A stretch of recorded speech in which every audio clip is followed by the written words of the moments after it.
We're being recorded. Hmm. Nabil, how are you? I'm good, Mathieu. Thank you. Yeah, thank you for taking the time to answer a few questions about your wonderful new movie, Everybody Loves Touda. I went and saw it last month and I loved it. It made me also all the feelings, culturally, emotionally, socially, politically, humanly. Like there was so much in it. I don't know if it's me at the time and my connection with the country, with the culture, with you, but all of it just I thought it was. It's I'm not going to say your opus, but it's I feel like it's definitely one of my favorite movies of yours. Like I really all the way through, I really felt a lot, and I love the Shihat culture because I'm not too aware. I remember hearing about it, and it was funny because at your wedding, Anir told me that in Moroccan traditional wedding, there was always a man dressed as a woman. Is that hmm true? Yeah, Yeah. perfectly true. So how does that relate to the Shihat? Is it a mock on Shihat, or did it come before or after? Like, sorry, I'll get into the real question after, but I just had this question I wanted to get out of the way. No, actually, it's a good question because the Shikhat appeared in the 19th century Okay. in Morocco at a time where only men were allowed to sing at that time. So they were the first woman to dare singing publicly. Not any song, some songs that were talking, of course, of the history of the country, the battles, the wars that they were experiencing at that time, but also they were the first women to sing very subversive songs, words about love, about desire, about the body. And for me, those women also are the incarnation of a kind of power and a kind of, as I told you, subversion in the text that amazed the whole world at that time. And their texts are also very contemporary still today. But since then, what is funny to observe, as you said and you mentioned right now, is that afterwards there was a tradition for men also to travestite themselves and to wear woman clothes, as you've seen last month in my wedding. and Yeah. and sing like women. So this is a kind of anthropology, inverse anthropology that is quite funny to observe. Yeah, it's funny because as you said that, I'm thinking about in hip hop music in America, how they sample the jazz and they took the jazz and then made new music about it. Then the new generation post hip hop is now playing jazz and doing cover of hip hop. It's funny how in culture things just kind of go around and everybody we all influence each other. How much do you think the Shirat movement in Morocco helped for the advancement of feminism and women's rights in Morocco Well, historically? yeah, I mean, because they were part of all the battles, all the big moments of the contemporary history of the country, they played a key part politically. Especially during the French protectorate, they were sending some political messages from a mountain to another mountain. And, yeah, I mean, they were listened by and seen by people as really tough women at that time. The thing is, afterwards, in the 50s, in the 60s, of 20th century, they had to leave their villages and come to major cities like Casablanca, like Marrakesh, and sing in the bars, the cabaret, places where alcohol and money is everywhere.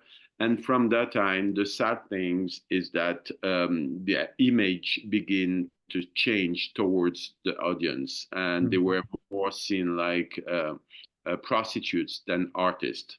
And yeah, and the word shiha itself became a kind of insult, and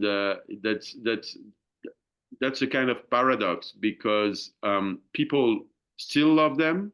People love to hear their words, their aita, the singing poetry, but in the same time, they love to hate them. So I wanted to do this movie also to say, hey, wake up, remember this key part that they played in the history of the country. Remember who they were, how you considered them, and now it's time for you to change the way you look at them and see them as they are, artists, real artists, because they are. I mean, their art is full of this those words and this poetry that is still resonate today in Europe or even in the US. I mean, when I went to the film all over the world, it was very interesting for me to hear some women, especially coming to me and telling me what they are singing in this Aita, because there is a translation, by the way, through the subtitles. It resonates to the fights that we are leading in the US or in Europe today. Yeah, it's a because it's a at the end of the day, it's a basic human story, and the dynamic between men and women in society, especially there's not that much difference to me, having traveled all around the world, of how men and women are. There's always an imbalance, and there's always a off dynamic, whether it's in Morocco or in France or in America. Everybody can relate. Why I heard that maybe the Shihat movement kind of disappear in the 90s. Is it really that they disappear, or is it what you said, that they were confined to being in club and looked down upon? That's what it was. Yes, and also because the owners of those places didn't want them to sing their original songs anymore. This Aita, so it's a kind of perversion that happened to them because Mhm. the deal was if you want to be here and sing in that cabaret, you have to sing another repertoire Oh, and like pop music. So they were not carrying this heritage of Aita anymore. you captured that so well in the movie. Everything you just said, like her journey, her character's journey from the countryside of Morocco to going to Casablanca to try to make it, and then realize that their place in that high society is what you just said, going in the bars, singing for drunk guys that think they can take them home for a few dirham. Yeah, that was incredible, and I understand from being an artist myself, and you being an artist, like we all have to compromise, and I understand why so many of them would have played the game, because at the end of the day, they're artists. Instead of having another job, they still want to sing. And I understand like the conflict of doing your art but not saying what you want to say. It's so interesting because you really capture that well in the film, and the way you talk about it, it feels like there are probably hundreds and thousands of stories of those women in Morocco. And do you think that now in 2024, with the internet and the advancement of women's rights around the world, do you think now the Shirat have a new found place in Moroccan society? Are they now accepted for truth sayers and spreading message of awareness and women's emancipation in the Moroccan culture? To be honest, not yet. I mean, Okay. they're fighting. It's it's it's uh, it's a song, it's a poetry, and it's an art of resistance, of emancipation, and you can compare it somehow to gospel, for example. And but it's hard. It's hard to be seen as for them free artists, independent and strong women still today, and Mhm. the reason is also that there are very few shihat alive today that are still carrying and this tradition, this heritage. So we are needed now a new generation of young women that can, to whom those old ladies can transmit their art. And where are they? It's very hard in the world of today. And the good thing is that for this film, the preparation of the film, I've met some of them, and they're very willing uh, to fight. And I hope that the film is going to help them really, Of because course. yeah, they did such a good job with Nisreen to coach her to so that she can reach this level of credibility in the film. For 1 year and a half, Nisreen was coached by those ladies to sing, to perform, to dance, to move, to talk like them, because there are lots of codes, in this field of the jihad, and to tell her how important it is to carry this heritage. And somehow, this character of Touda in the film, she's a kind of link between the old and the new generation that hopefully will survive still in the next years. Of course, and you doing the movie, putting it back in the consciousness and the awareness of the world. That's how things change. Like I think movies and cinema still has that power if you pick the right topic, and if you capture the right audience at the right time. I think movies still have the power to do that, and I truly believe this movie will help. And I thought Nisrin as Touda was incredible. I don't know much about Shirat, but it was so believable that I think if I think of Shihad, I think of her. I think she just embodied it. For someone like me who doesn't know really that world, I think she really captured it. Now, I was going to ask you what was her process, because she kind of mentioned a little bit about it at the Q&A after the screening in LA. But I wanted to ask you, and you just said like she worked for a year and a half with those people to just learn the craft. It's wow. Well, that was the deal at the beginning, because I didn't want to take a non-professional actress, a real Shikha, because I wanted Nisreen to be the one, and I admire this lady since a very long time, since I've seen her actually in my wife's movie, Mariam Touzani, Adam. She was so wonderful in that film, and I carried that dream to make a film about Shikhat since many years. Actually, I've met Shikhat for the very first time 25 years ago. I had Wow. to direct a show at the Château de Versailles in France for the Oh, opening of Temps du Maroc in France. It was a kind of big ceremony.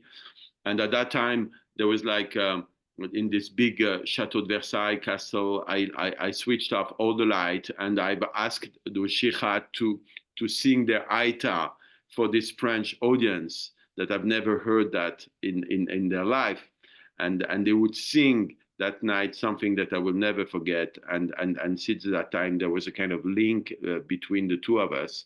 And they appeared in some of my previous movies, like in Horses of God, in Razia. But I've always said to myself that there would come a day where I would do a film only for them, about them, with them. And I had just to meet my actress for that. And when I've met Nisreen, I told her, let's not lose some time with the casting process. You're going to be the one, because I wrote the script actually for you with Mariam. You're just going to great. give me 1.5 years of your life, because it's needed.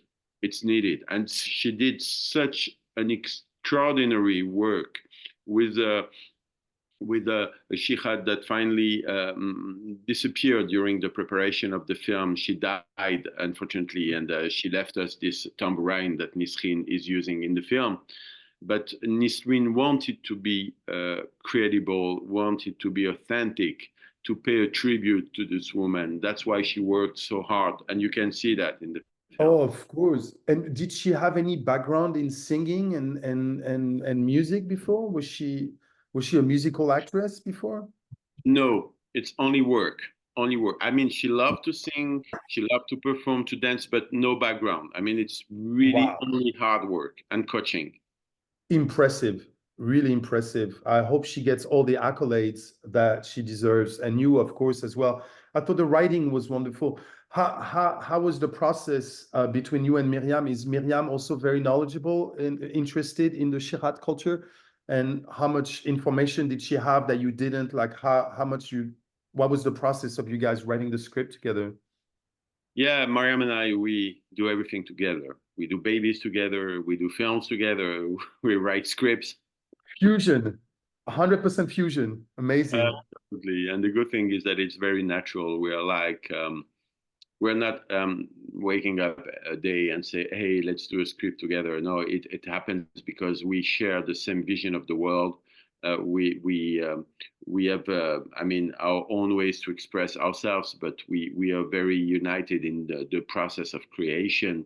And Mariam was part of the people and was actually the one who pushed me to do that film a lot by telling me how it was important in my cinematography, those characters before, and how much it was important for me to make a film about the Shihad. And she was totally part of the process of creation, because she was with me when we've met all those women before the writing, hearing their stories, their background, their what makes their dream, what makes their suffering. She was with me that day when this woman told us about the extreme danger, the risk that she faced every day by doing or singing in certain places that are very dangerous for them. And that came up with this idea of the beginning of the film that is really it's hard. I mean, it's dramatic, but uh, um, I mean, it's really part of their everyday life, and I wanted to show how strong can be this everyday violence, and how much it is. Well, the sadder things is how much they have the next day to get rid of that violence, because they're obliged to continue and go back to work day after day, day after day. Yeah, I was really that really touched me, the way you portrayed her and how strong you showed her to be.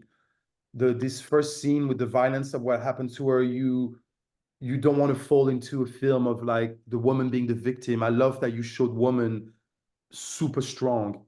Um, I've told you as well, I texted you, but after the rape scene, every time you see her, those shots of her walking in Casablanca, there's always a man behind a shadow, and you always go back to that gasp. Was like, is she gonna get raped again? Like, is it because, but that must be, we're men, but that must be the psyche of women. Like, I love that you transmitted that through the movie to show what it must be like to be a woman that takes risk in a Moroccan society, in a male dominated society. And I thought you really nailed that on without being preachy, without being, it was very natural. You just showed women how strong and resilient they are. And I really loved it. And then I just love that she was so secure in herself, in her art. She struggles. She has a son that's mute. She can't find his, but the strength of this woman, of that character, is just, and I think that is an amazing homage to the importance of Shirat, to just show they are like probably some of the strongest humans that we have in our society, to be able to face those kind of patriarchal society and just be strong in the face of it, as opposed to most humans or most women would just not want to make fuss.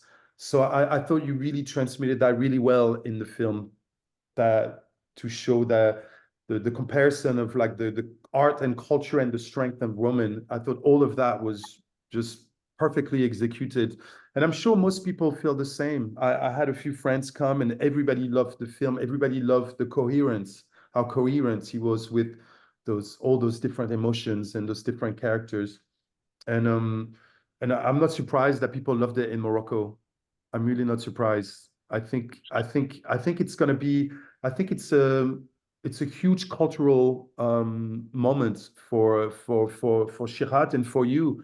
I think this movie is gonna do great. I think this movie has a lot of legs, as we say in America. You heard that expression? Yeah. Yeah. Well, I see. I written some stuff I wanted to ask you. What was the transition between going to the bars to perform as lower class citizen to coming back into a cultural relevance? Is there a person, is there one Shirat in particular that stands out, maybe that inspired Touda? Is there, I mean, I know you spoke about the one that passed away. Was she the only one that really inspired her? Or is there like in the history of Shirat, is there like the Elvis Presley of Shirat? There is actually there are a few shikhs that were major stars in Morocco. I said were because quite all of them today died.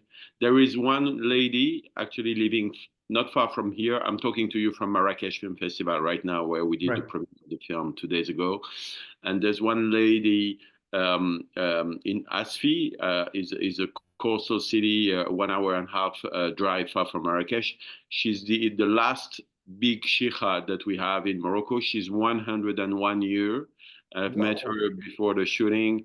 Yeah, and she's part of those ladies that I admire the most because she crossed all the century with their song, and she was probably also a great inspiration for Nisrin. Wow. Did did she have to go through the phase of singing in bars and singing pop songs as well, or did she remain 100% Shihad all the way, or did she have to play the game like everybody else? No, she had to play the game, and that's why those women are so strong also because they're performers. I mean, they're show women also, but they're obliged to do that because they would love to stay in the poetry, the singing poetry, and be heard only for what they are, singers, artists. But that's not what the society, modern society, ask them to be, and they Mm. had all of them had to face that simply because there is no stages here in Morocco, concert hall where they can perform. So the only places where they could perform is nature, as you've seen in the film at the beginning, with a major Yeah. risk for them and dangers, but also bars, cabaret, and that's the problem that transformed, as I told you before, the way that people is looking at them. So they all had to face that diary to fulfill their dreams, and most of them didn't. Wow. That's yeah, there's so much it's so incredible in a society like Morocco, in an Islamic male-dominated society. It makes so much sense that Shihat movement happened. And do you think there are Shihat movement in other Arab countries? Is it something that translates to other parts of Maghreb, like Tunisia, Algeria, Libya, Egypt? Yes, in Algeria, definitely yes. There are also some Shikhat movement and Shikhat, famous Shikhat in Algeria. Yes, absolutely. But it started in Morocco. It's Moroccan culture. Yes, it started in this little city that I told you about, Okay. Sahi. From the plains, it went to the other sides of the country in the mountains, and then there were some Amazigh shikhats or Berber shikhats who began to sing also the text in Berber, not only in In Arabic, Berber. and then it crossed the border with Algeria. Yeah. How did those songs travel through Shihad? Like, was the song ever written, or was it one-on-one that they share those songs with each other? No, that's no oral culture that we have here in Morocco, as you know, Mathieu. And Right. the good thing is that there is not one writer of one Aita. What happened is that at that time they were traveling from one village to another village, the Shikha with their band of musicians, and they were stopping for the night. They were performing and they were singing and they were also writing 3, 4, 5 verses of a song. But then the guy of the village near to them would write also and add his own 4 or 5 verses, and etc. etc. So it happened that some aitas they last 45 minutes because it has been written by so many people who were testimonying about what they've seen during the months or the years before in the songs. So that's why it's so interesting Wow. also.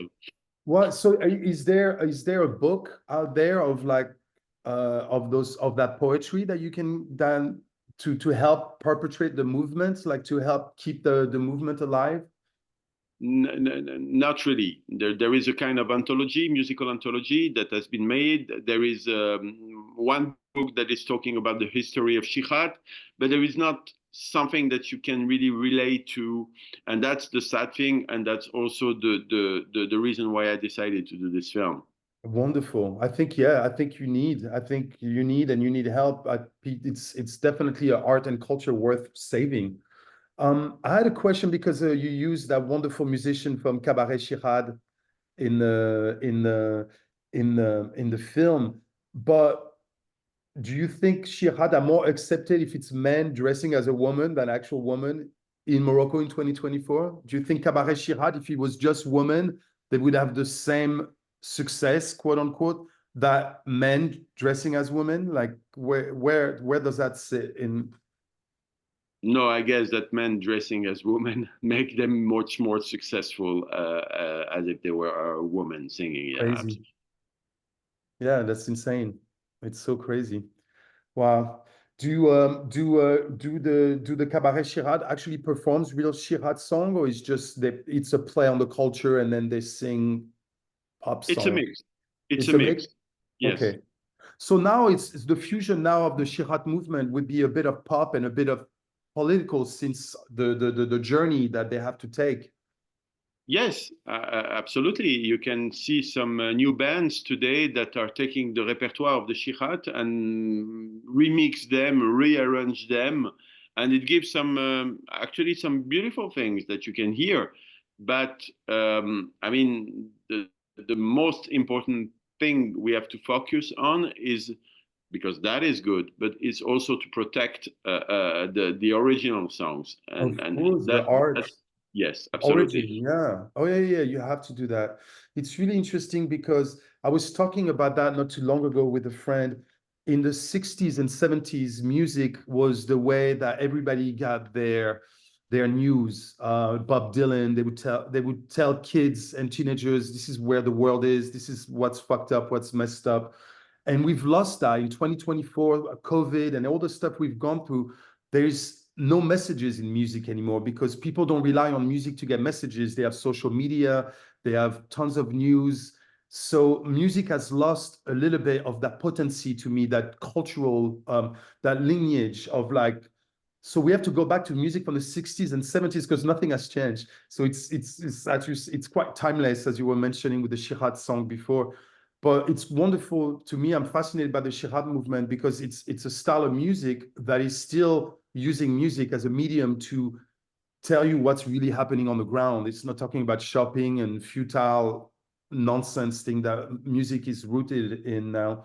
And I love that. I think it's definitely worth saving and worth amplifying and letting the world know about that culture. And I really hope this movie reaches as many people and make people curious to just go and know more. I sure did that to me, but I'm already loving Moroccan culture and Moroccan music, but still, I feel like I really feel like you did an amazing job, and I really hope that it's going to resonate and help revive and this culture. I really what is next for you about the Shirat? Is it something that you've done? You just want a movie to do what it does, or do you have more plans to help with this culture beyond Yeah, film? I mean, they're haunting my movies since such a long time. So they will probably come back after this film in one way or another because I admire them. Really, they're fascinating me. Yeah, I think so too. I mean, especially being a Moroccan man, and I don't know, do you have sisters? Did you grow up with sisters? I have one sister, yeah. Yeah. So you know the place of women in Moroccan society. So like the Shirat, I'm sure it's just it must be it's like the exception in such a male-dominated society. Do women look at Shirat in a better light now? Do you think you can help that with I this hope that film? the film will help. Actually, that I hope that the film, because that's what I observed last night in Marrakesh during the premiere. It was a beautiful night. I mean, the film resonates so much with the audience that night, and they were laughing, they were crying, and at the end, there was many women coming to us and telling us, Nisreen and I, how blessed they felt to be touched by Shikhat, and somehow how absurd it was that they insulted them in the past, and the image that they had about those women was humanized by the film. So Hey. I hope. Yeah, that's wonderful. I wanted to ask you about the music. Traditionally, what was like the instruments that they used? Was it vocal and percussion? Was there oud? Yes, they're using kamenja, a violin, and they're also using drums, basically. So it's Yes, violin and drums, basically, the yes, roots, the original instrumentation. absolutely. Wow. Yes, so it's like so they were moving not as big band. They would move with just a couple of musicians when they moved Yeah, around. yeah. With only couple of musicians, yes, absolutely. Wow. Wow, what's the state of pop music in Morocco right now? Oh, it's getting so. I mean, there's not a lot of. I mean, it's mainly hip hop, rap that is strong, and what we call shabby music that they're obliged to sing in a cabaret that are very popular today in Morocco. And is there any of the Shihat culture in that popular music still? Do you see a lineage? Um, Not really, not They really, to don't be talk honest. about social issues, don't do they? No, not really. Only in And hip. when only in hip hop, yeah, do you think there is like female rappers in Morocco now that are Moroccan, obviously, that are acting as modern Shihats, doing it with hip hop? Yes, there are Moroccan singers in hip hop field in Morocco. Yeah. I mean, that's why I'm also dreaming to see some new chicha generation because I know that women wants to take the mic to sing their songs. Yes, there Yeah, are. and with hip hop, it could be great. I'm gonna call you. We have some ideas now. Okay. I'm gonna call. No, because it's great to mix with like, like just because that's why it's missing, I think, in music. It's a bit of the gut, a bit of the tu sais, c'est the courage and yeah, and substance. That's the word I was looking for.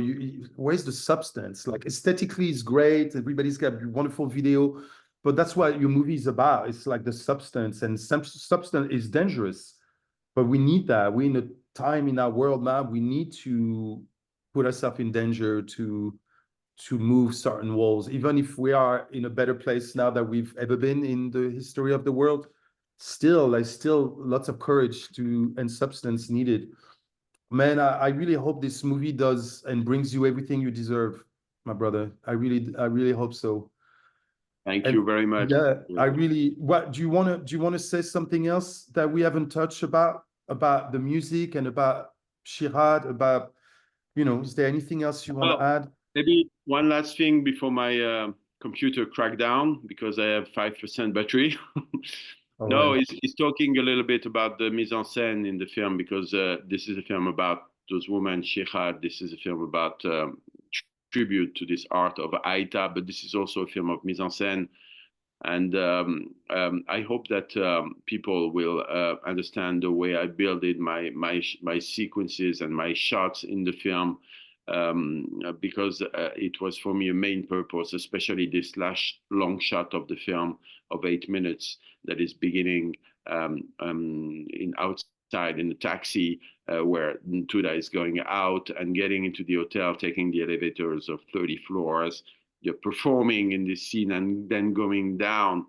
And this mise en scène was always at the service of the actress to give her some space, to give her some time to express the complexity of her feelings.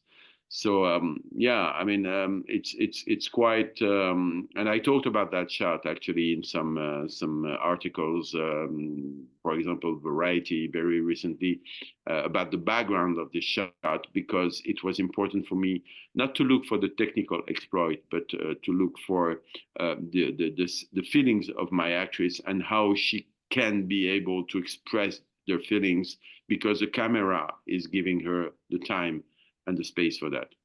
Amazing. Yeah, you're right. Now that you mentioned it, this last shot is incredible. I didn't realize because the first time I watched the film, it's all one shot, that last scene, basically. Yeah. So one shot, yeah, absolutely. Wow. Yeah, it's powerful. I love the ending. I love the ending. It's a victory for her. It is because she says no. She refused. So she gets her dignity back, actually. Yeah, from the beginning, from the loop, it closes. Wow, wonderful. I mean, we could talk for hours. I know your computers die.